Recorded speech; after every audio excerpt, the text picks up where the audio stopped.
Hey guys, we received this Kikidex Toddler toys for test and try. It's a magnetic drawing board and can be used by boys or girls, and it's a doodle board with the learning and the educational toy. So let's just open the box and see.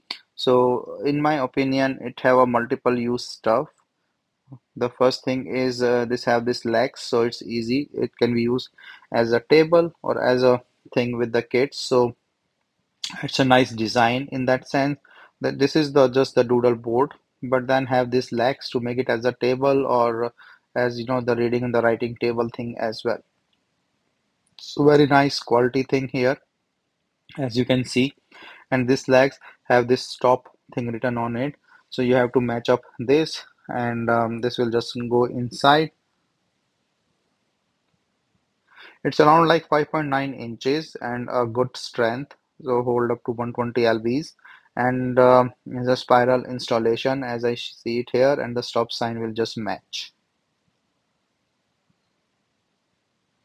So it's easy to use with this magnetic pen, and you can see a different color side on top of it.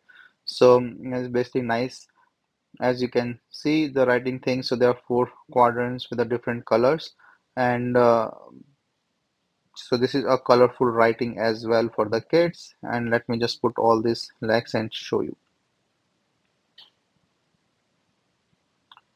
So in my opinion, if I test this is sturdy and durable, easy to draw and use, easy to carry and easy to clean. Really a good with a no punching design as you can see. And then I have the handle in the back as well that I showed you, and the round edge and the soft curl. So you can draw on it easily, just use it, take it on a travel or anywhere you want. Then basically just uninstall, take the leg and just use it as a doodle pad. Also use it as a table just to put in or the seat, like if your kids want to sit, because it's sturdy and the handle is easy to carry. So it's a basically a nice design, nice thing, nice hold, and very nice and helpful thing for the kids to enjoy and learn.